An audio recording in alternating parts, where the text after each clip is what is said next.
Salut YouTube, j'espère que vous allez bien. Aujourd'hui on se retrouve dans une nouvelle vidéo. Nous sommes le mardi 17 novembre. Avant toute chose, merci beaucoup pour tous les retours que je reçois, que ce soit concernant le contenu Instagram, YouTube ou même Spotify, ça fait chaud au cœur. Vraiment je suis très content de ce qui se passe. Bien évidemment que j'ai des moyens qui sont limités. Je fais au mieux avec ce que j'ai et ce que je peux. C'est vrai que quand on sera plusieurs à travailler avec moi, ce sera beaucoup plus simple. Mais pour l'instant je fais comme je peux et merci beaucoup pour tous les retours. Désolé pour la méta bonnet capuche, mais vraiment la méta casquette c'est pas possible là, il fait vraiment trop froid. Vraiment l'hiver est arrivé d'un coup, il fait super froid, les mains qui se rigidifient, rien qu'en écrivant des messages c'est hyper chiant, on perd le contact avec le pavé tactile du téléphone, c'est horrible. Bref, je pense que vous savez ce que c'est, mais voilà, en tout cas le bonnet capuche là ça me sauve la vie, il fait vraiment super froid donc mes oreilles n'en pouvaient plus. Bon, ceci dit, pas mal de choses ces derniers jours et ces dernières semaines. Non, il n'y a pas eu de vidéo YouTube la semaine dernière, n'attrapez pas ma veste. La vidéo YouTube était bel et bien prête, elle était programmée, prête à être publiée. Tout était prêt en miniature, tout ça, sauf que, je sais pas, j'étais pas convaincu de la vidéo. Le fond y était, mais pas la forme, donc je voulais vraiment pas poster quelque chose qui ne me plaisait pas. J'avais passé quand même 2 heures et demie dessus, à la monter, et puis voilà, à faire quelque chose de quand même propre, sauf que ça me plaisait pas, donc c'est pas grave. Je vais vous faire un petit récap de la semaine dernière, plus de cette semaine, pour vous expliquer ce qui est arrivé, ce qui s'est passé et les prévisions pour la suite tout simplement. Sachez qu'en ce moment, je crois que quelqu'un veut du mal. Il m'arrive pas mal de choses. Là, pour vous dire, je viens de me faire chier dessus. C'est un enfer, vraiment c'est un enfer. Ma voiture a été accidentée la semaine dernière. Vraiment, je me suis fait dégommer toute l'aile gauche de ma voiture. Allant du pare-choc avant au pare-choc arrière, toute ma porte était enfoncée. Donc là ma voiture elle est au garage. Je sais pas, quelqu'un m'a jeté un sort. On tient bon, on reste en vie, on tient bon. Voilà, bref. La semaine dernière du coup, la grosse chose que j'ai pu faire c'est tester une salle on air. Je suis allé du coup jusqu'à Angers, c'est à 1h30 de chez moi, donc j'ai fait 3 heures de route pour aller tester une salle. Pourquoi un on-air? Parce que j'en avais jamais testé et je voulais voir l'ambiance bien évidemment, mais voir aussi les machines que cette salle peut proposer parce que c'est une nouvelle chaîne qui apparaît et qui émerge de plus en plus en France, ce qui est trop cool. Ça va permettre aux salles voilà, de se concurrencer, ça va permettre aux gens aussi de s'étaler dans les diverses salles parce que là on a 3 grosses chaînes. Globalement, on a Giga Fit, on a Basic Fit et également Fitness Park, plus ces salles indépendantes qui peuvent graviter autour. Mais voilà, globalement 3 grosses chaînes et toutes les populations sont réparties sur ces 3 grosses chaînes. Donc c'est hyper chiant, les espaces sont blindés. Là, ça va pousser les salles à se concurrencer, à proposer le meilleur et de mieux en mieux, notamment vis-à-vis du matériel, avec des machines de plus en plus donc, intéressantes et pas forcément des machines bas de gamme. Quand on veut prétendre au bodybuilding, c'est la base quand même, avoir un matériel décent qui respecte une ambition de faire mieux, de devenir meilleur. Donc voilà, plutôt cool. Donc je suis allé tester cette enseigne On Air qui propose donc du Gym 80, du Life Fitness, du Glute Builder aussi. Je ne sais pas si vous connaissez, mais c'est une marque qui émerge sur le marché aujourd'hui, donc qui est spécialisée un peu plus sur le bas du corps, d'où la marque Glute Builder. Voilà, donc j'ai testé 5 machines je crois de la marque, il n'y en avait pas plus, donc je ne vais pas dire déçu parce que c'est déjà bien ce que j'ai pu tester. Je vais vous mettre en vidéo là ce que j'ai pu tester. Il y avait une machine à kickback, juste pépite incroyable, vraiment rien à dire sur la machine, vraiment très bonne surprise. D'habitude les kickback machines, beaucoup de focus sur les ischios ou alors sur les quads, voilà, ça profite pas à tout le monde. Et là pour le coup, moi qui ai une sensibilité au niveau des ischios quand je travaille mes fessiers, vraiment pile poil dedans, sans souci articulaire, rien, vraiment impeccable cette machine. Ensuite j'ai testé donc une hip thrust machine à la Smith machine, je pense que vous verrez de laquelle je parle, de toute façon je la mets encore une fois juste ici. Cette machine elle est vraiment surcotée. Surcotée pourquoi? Parce que quand on met du poids, la machine devient tout de suite limitante en termes de stabilité. C'est vrai qu'elle est guidée la barre, mais dans l'espace, elle peut bouger d'avant en arrière et c'est vrai que c'est très très limitant. Et moi je ne me suis pas trouvé du tout à l'aise et je sais que la fille avec qui j'y étais n'était pas du tout à l'aise non plus. Donc voilà. D'où la raison pour laquelle il faut tester les machines pour vraiment se faire un avis dessus et surtout quand vous testez, chargez, faites des séries effectives avec de vraies charges et vous verrez si vous êtes à l'aise dessus et s'il n'y a pas de facteur limitant. Donc en l'occurrence, je sais ici que c'est une machine que je ne programmerai pas ou alors de manière exceptionnelle pour un cas client. Ensuite, il y avait une hip abduction extension, juste magnifique aussi. Bon, j'ai pas pris plus de temps que ça pour la tester en fait série effective, mais le peu de ressenti que j'avais avec des charges légères, c'était plutôt intéressant. Donc après, il aurait fallu du coup que j'ai une sangle pour m'attacher et ne plus bouger, vraiment avoir une stabilité au niveau de la hanche. Mais voilà, j'avais pas ça sous la main. Je pense que la machine en elle-même, elle est vraiment hyper intéressante. Donc très hâte que ma salle s'en procure une. Sinon, il y avait un back extensions lesté magnifique. Je crois que c'est vraiment la machine que toutes les salles devraient avoir. Une back extension où on peut se lester et pas une back extension où on prend du poids pour se lester.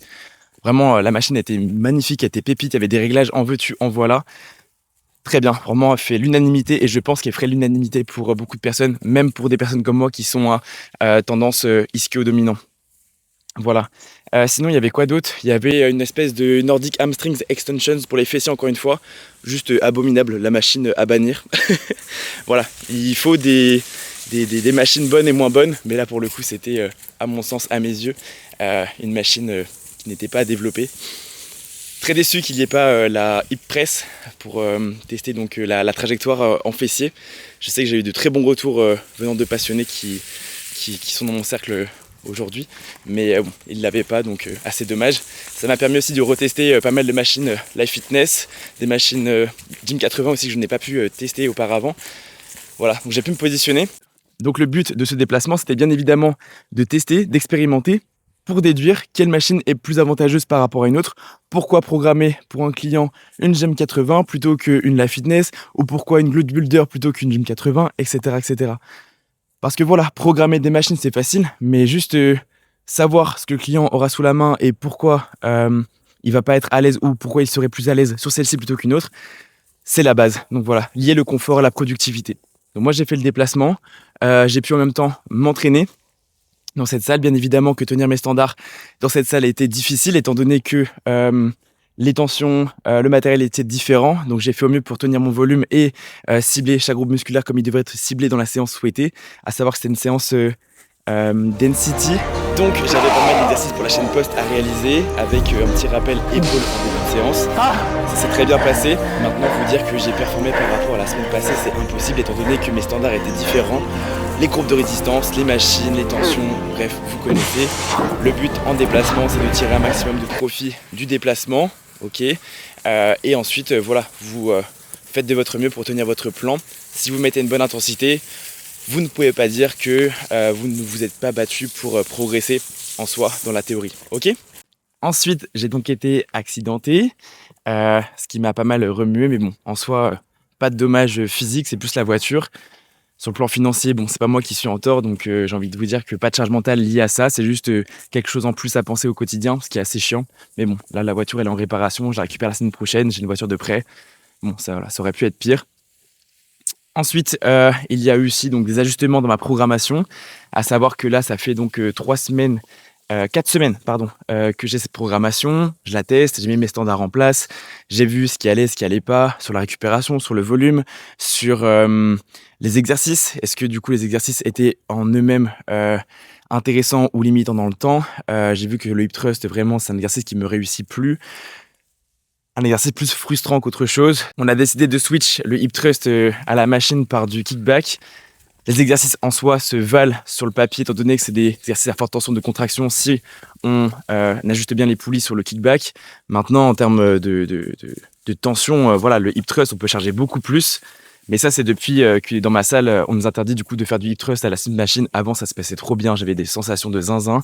J'étais trop content, j'étais trop à l'aise sur la Smith. Et là, on nous l'a retiré parce que, voilà, ça se justifie, hein, mais les roulements ont sauté, ils coûtent très cher. Et si c'est pour que la salle doive investir dans des roulements tous les mois et qu'au final, bah, eux, ils se dirigent vers un gouffre financier, ce n'est pas la peine. Donc voilà, on n'a plus le droit du coup de faire du hip thrust à la Smith malheureusement. La machine ne convient pas. Donc voilà, je passe au kickback. Kickback qui est très touchy, mais en soi, je ressens même mes fessiers dessus. Il faut vraiment que je fasse attention à la surcharge parce que ça peut vite devenir compliqué. Il y a beaucoup d'instabilité au niveau de la hanche, au niveau du genou. Beaucoup de muscles aussi en périphérie. Il y a les mollets, il y a les ischios, notamment les tendons aussi qui peuvent tirer. Donc voilà, j'ai eu des semaines d'ajustement par rapport à ça. Sinon, sur le bas du corps, il y a eu une série en plus sur les ischios en début de séance density. Mais voilà, c'est tout ce qu'il y a eu de plus par rapport à la programmation initiale. Sur le haut du corps, le volume est inchangé, je récupère très bien, je performe très bien, je me sens bien plein, bien rond constamment. Les performances continuent d'évoluer et ça commence à être dur là récemment pour performer. Donc c'est le momentum et ça va être intéressant de maintenant monter les calories. Donc voilà, j'ai eu le droit à ma montée de calories. On est passé de 3020 calories à 3220 calories, donc augmentation de plus 200 calories avec plus 50 grammes de carbs, c'est tout. Et jour off, pareil, plus 50 grammes de carbs. Donc on est passé de 2810 à 3010. Voilà. L'objectif, pour vous le rappeler, il est très simple, c'est de performer. Et tout doit servir la performance. Donc là, j'augmente mes calories pour ça. Bien évidemment que mon poids va suivre, mais si je ne performe pas et que mon poids augmente, c'est pas forcément une bonne chose, ok. Voilà, donc on va chercher un 90 kg bien clean pour un pic de prise de masse numéro 2.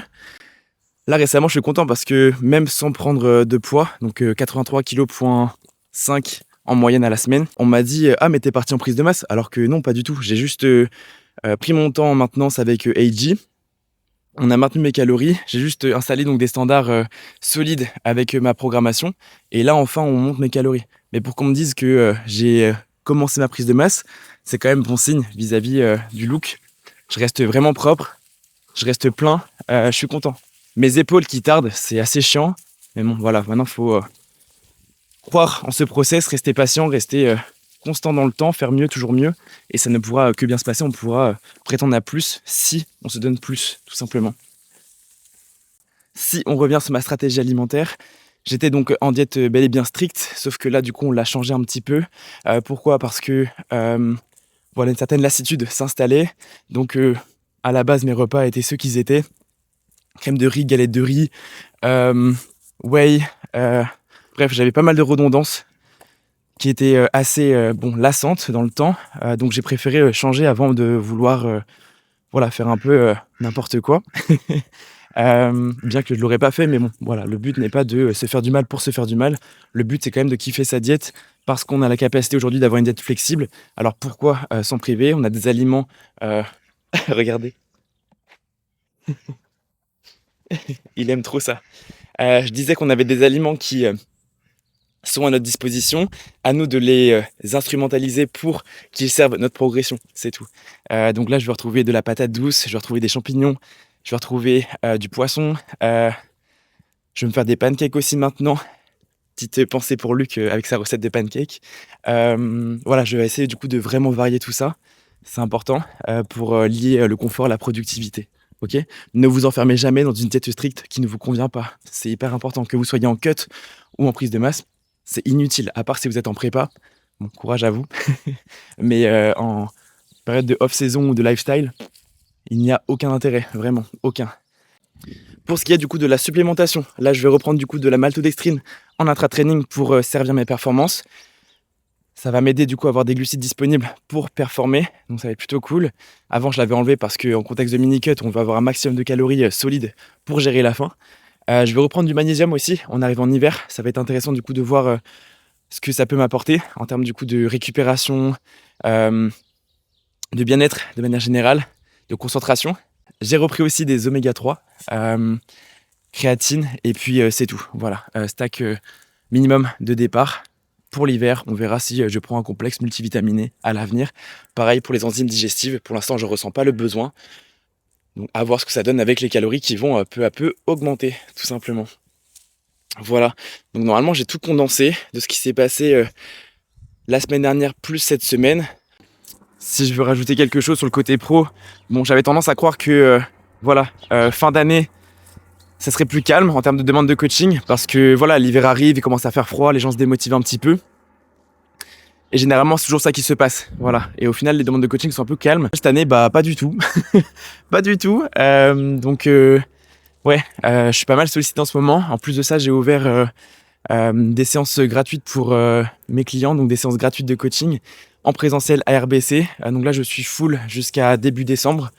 Donc c'est plutôt cool. Donc tous les jours, j'ai des séances de 2 heures avec eux. Ça me permet de gagner en productivité dans leur suivi. Ça leur permet de eux comprendre la théorie que je demande et l'appliquer en pratique directement, donc gagner du temps directement, vraiment, je pense que vous n'imaginez même pas à quel point du coup ça peut être source de progression, donc juste trop cool. Donc voilà, je fais ça avec eux, là je fais ça jusqu'à mi-décembre je pense. Après on viendra du coup sur une période un peu plus calme. Je pense que du coup je refixerai du coup une tarification minimale pour voilà, toujours les inviter à prendre une séance de coaching en présentiel. Mais c'est vrai que bon, après il y a les périodes de fête, donc moi aussi je vais être amené à profiter de ma famille, je l'espère. Et après je pense que je vais prendre quelques jours de vacances quand même, ça serait cool si je peux. Et même il y a la saison aussi 2026 qui va arriver.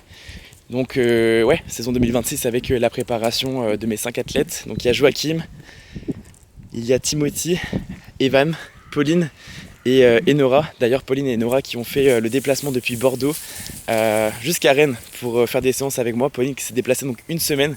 Donc on a pu faire ces 3 trainings sur 4. Elle a décidé de faire un autre training avec une personne. Donc pas de souci, mais voilà, du coup on a pu faire notamment ces 2 séances jambes. On a un gros travail à mener sur le bas du corps, elle le sait. Donc là le but c'était vraiment du coup de gagner en proximité et en productivité et que je la pousse encore plus que ce qu'elle ne peut faire en autonomie. Donc juste trop cool. Pareil Enora, du coup j'ai pu l'accompagner. Elle a traversé une grosse période difficile là ces derniers jours. Donc voilà, ça nous a permis du coup de remettre un coup de fouet à sa progression, maintenant qu'elle se sent mieux et qu'elle est dans un environnement encore plus productif, encore plus sain. Donc voilà, juste trop content. Je pense que je ferai des séances avec mes athlètes, j'espère. J'aimerais bien. Après, je sais pas si elles seront documentées. Forcément, ça va être une de vos demandes, j'imagine. Mais c'est vrai que c'est difficile, étant donné que c'est pas des personnes qui aiment trop s'exposer. C'est des personnes qui sont assez introverties. Donc voilà, je peux pas leur en vouloir de ne pas vouloir en fait être filmé, être exposé sur les réseaux. Et puis voilà, c'est pas mon taf à la base. Moi mon travail c'est juste du one-one, c'est eux et moi hors réseau, on travaille dans l'ombre et le projet émerge tôt ou tard par la transformation qui arrivera dans la foulée. Mais c'est vrai que voilà, c'est pas mon taf et c'est pas le contrat qu'on a signé ensemble, ça c'est du plus. Donc si ils veulent être filmés pour YouTube, s'ils veulent être filmés en interview pour remettre en avant ce qu'on fait, comment on le fait, écoutez, avec grand plaisir on le fera. Mais si vraiment voilà, ils ne veulent pas, je forcerai pas, parce que c'est pas la mission à la base. Moi ma mission c'est vraiment de les accompagner et puis de les mettre dans des conditions les plus parfaites possibles pour qu'ils puissent progresser tout simplement. Donc voilà, j'espère que vous comprendrez le fond du message. En tout cas, les personnes avec qui je pourrais filmer mes séances et partager un bon moment, on le fera. Mais c'est vrai qu'il y a des personnes qui ne se prêtent pas à ça et c'est complètement ok, ça se comprend. Voilà. Voilà, donc j'espère que j'ai fait le tour. Si d'ailleurs il y a un petit caméraman qui traîne dans le coin, ça serait vraiment trop cool, étant donné que quand moi je fais mes séances et que je dois filmer la personne pour avoir des plans et que je dois aussi coacher la personne et que je dois aussi me concentrer sur ma propre progression, c'est juste un enfer. Donc si quelqu'un du coup passe par là et qui est intéressé pour travailler avec moi sur du contenu audiovisuel, n'hésitez pas. Vraiment n'hésitez pas, ça peut être hyper intéressant, donc n'hésitez pas à m'envoyer un petit message, j'y répondrai avec grand plaisir. Les seules conditions, c'est que voilà, vous vous identifiez à ma vision, que tout ce que je crée depuis tout ce temps, tout seul, vous plaise, que vous ayez déjà des idées d'amélioration, que vous soyez force de proposition, et ouais, juste voilà, qu'on vibe ensemble et qu'on puisse créer quelque chose de naturel, sans pour autant être gêné l'un l'autre par la présence de l'un et de l'autre, tout simplement, c'est le pire truc. Voilà. Donc j'espère que tout le récap vous aura plu. Je vais sûrement vous partager une séance push and arms, celle que je ferai avec Luc vendredi, donc on est mardi aujourd'hui. Voilà pour aujourd'hui, j'espère que la vidéo vous aura plu. Je vais vous laisser avec un petit workout que je vais monter en solo. Voilà, séance solo que je vais faire cet après-midi. Ça sera ma séance pool. Il n'y aura pas d'argumentation, il n'y aura pas du coup de voice-over étant donné que j'ai déjà beaucoup parlé depuis ce début de vidéo. Donc voilà, je vais vous laisser avec ma séance pool avec des plans bien sympathiques et mon physique update qui est de plus en plus convaincant. À la semaine prochaine.